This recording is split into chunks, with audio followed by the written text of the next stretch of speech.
Number 9! The Demon's Quest Part 1 and 2. Now, until Batman the Animated Series, I had never heard of Raish You're to clean your wounds this way.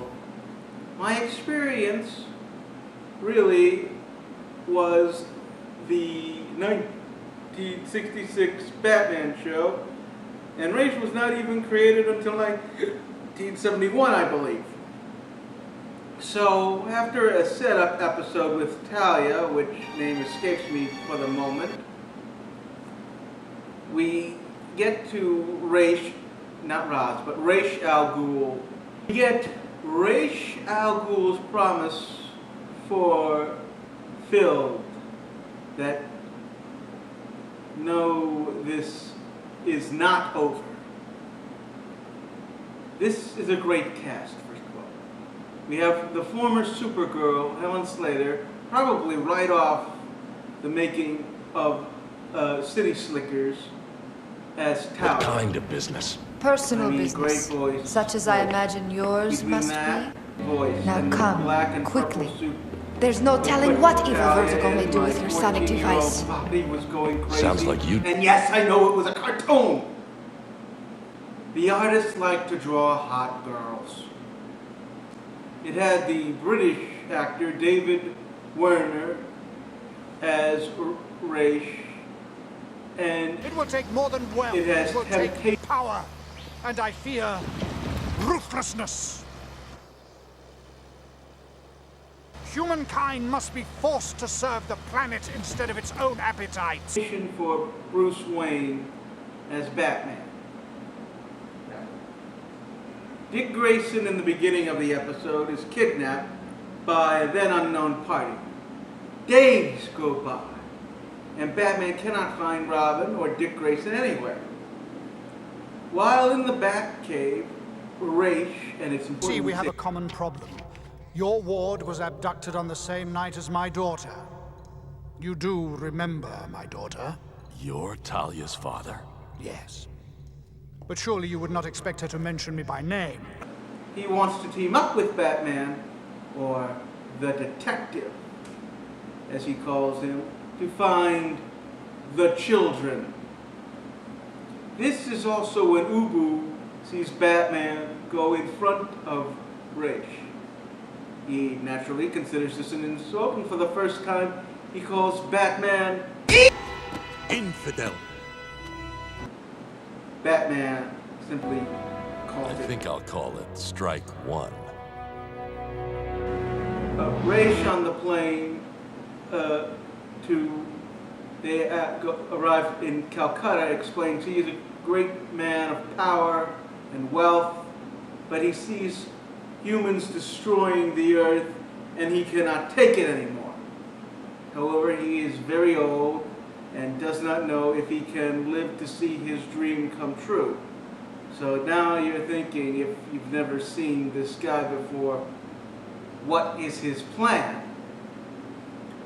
The three track the hostages to the Himalayas, and Batman survives each great peril he is put in, except for maybe Ubu shouting again, Infidel!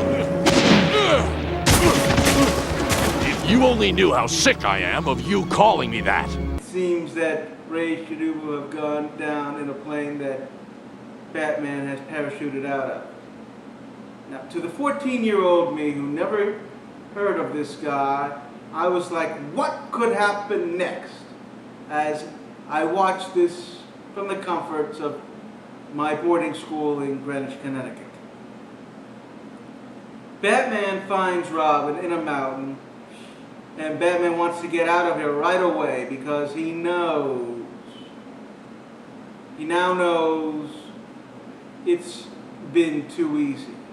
In fact, the kidnapper is there waiting for him, and it is none other than Raish Al Ghul. And now we begin part 2, with the explanation of why this was all done. Talia is there, not hurt, and chauvinist that Raish is, he explains that he does not have a son. At least at this time of the cartoon's making, he does not have a son. Later they would create a character called the White Ghost, called Dustan, but as I say, he was created later and known as the Failed One. And that he needs a man to take over for him, and he knows even he cannot live forever. Raish knows that Bruce Wayne is worthy to be his successor, and he wants him to wed Talia so that they would be able to complete his plan as a family. Though marrying Talia sounds great to Batman, which, once again, he's a knockout, Batman declines this offer, and Raish realizes that they must be enemies. Now comes the cool part. Batman is trying to leave them out in the stronghold. Ubu says that his master did not give him permission to leave. And Batman says, I didn't ask for any. A third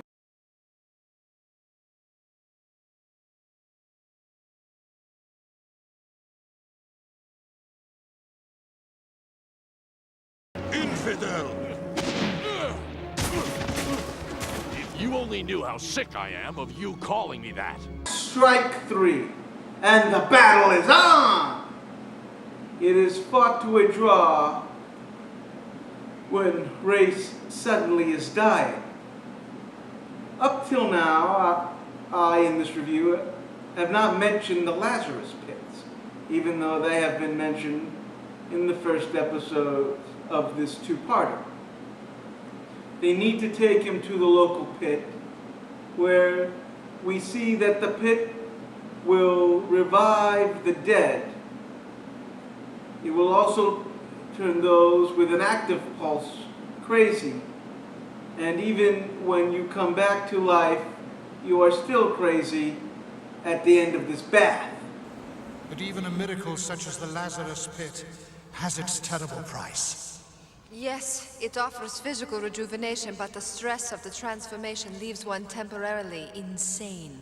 And no man may reap its blessings indefinitely. Which is why I must ask you again, Detective. Will you wed my daughter and carry on for me when I am gone? The answer is still no. A pity. You leave me no choice. And Bruce says no. Then Raish, Talia, regrettably, and the League of Shadows, or the League of Assassins and the Society of Shadows, leave Batman and Robin to their fate as Raish destroys his Himalayan home. You okay? He has Find out told where. Batman of a... He's going to realize his dream of a green and balanced Earth at any cost. Even if that means destroying half the planet's population to do it. Earth. Okay, maybe. There are an oil tycoon that doesn't like it, but generally we all like saving the environment. Destroying 1/3 to 1/2 of the population in protecting the Earth, no. Most of us would stop way before there. Batman and Robin get to a Wayne Company computer after surviving an avalanche and figure out that Raish is going after a satellite. Its controls for the flood and the destruction that would be caused is in his desert stronghold in the Sahara Desert. The two go there with Batman taking the lead. He breaks in, but is found out. Raish completely explains his plan, which includes causing the great sinking of floods and earthquakes and killing over 2 billion people at least. At this point, Bruce and I agree, yes, I see everything clearly. You, Raish, are completely out of your mind. the next great line is once again Ubo calling him an infidel. Batman is like, "If you only knew how much I hate you calling me that!" I gotta check the quote on that, but that's what he basically says. Ra's and Batman have a duel to what it seems to the death as Ra's falls into the pit. Only later to emerge. Robin comes with the cavalry, and Talia asks what is to become of her. The two kiss, and Batman lets her go. And then later we see Ra's emerge, and he's even more nuts because he's fallen into the Lazarus pit alive.